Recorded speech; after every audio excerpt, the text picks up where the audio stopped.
आज किस तरह से फैसला सुप्रीम कोर्ट ने लिया है शहाबुद्दीन के मामले पर? आज सुप्रीम कोर्ट ने दोनों अपीलें, जो एक चंदा बाबू, जो राजीव रोशन और जो उनके 3 बेटे जिनको मारा गया था, उनके पिताजी की तरफ से जो अपील फाइल करी गई थी और जो बिहार की तरफ से अपील फाइल करी गई थी शहाबुद्दीन के बेल के खिलाफ, उन दोनों अपीलों को अलाउ कर दिया है और बिहार सरकार को आदेश दिया है कि तुरंत उसको वापस जेल में भेजा जाए और जल्दी से जल्दी ये जो ट्रायल है राजीव रोशन वाले केस की, उस ट्रायल को जल्दी से जल्दी खत्म किया जाए।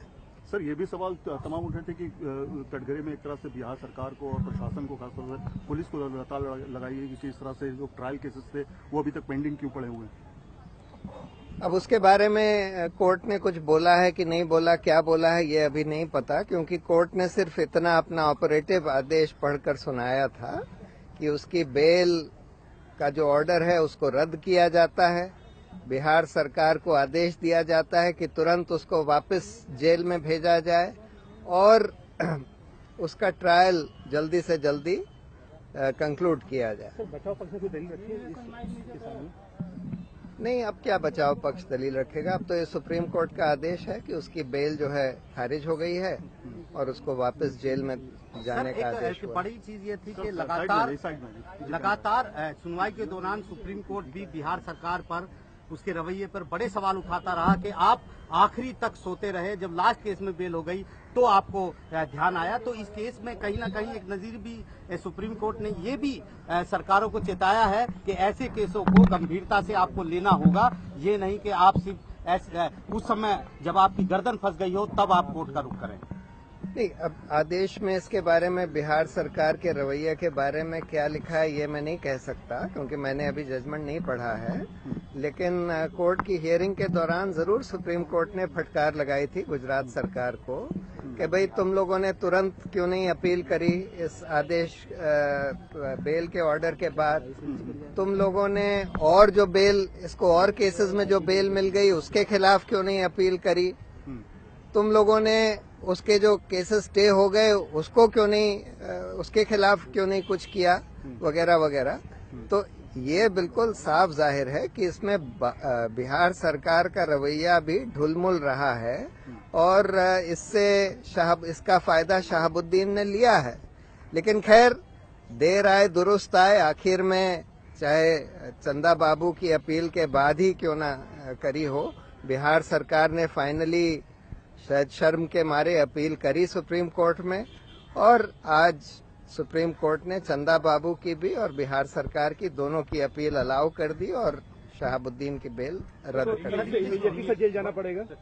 हाँ, इमीडिएटली जेल जाना पड़ेगा। Today the supreme court allowed the 2 appeals, one by Chanda Babu, the father of the 3 boys who were killed by Shahabuddin and his men, as well as the appeal filed by the state of Bihar against the bail granted to Shahabuddin in Rajiv Roshan's murder case by the Bihar High Court.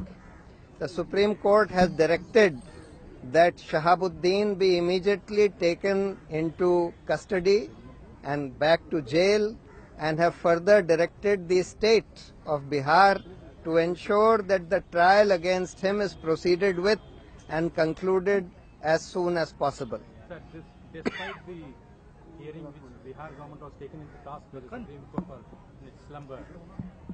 Yes, you see, I don't know what observations, if any, the Supreme Court has made against the Bihar government in the final judgment.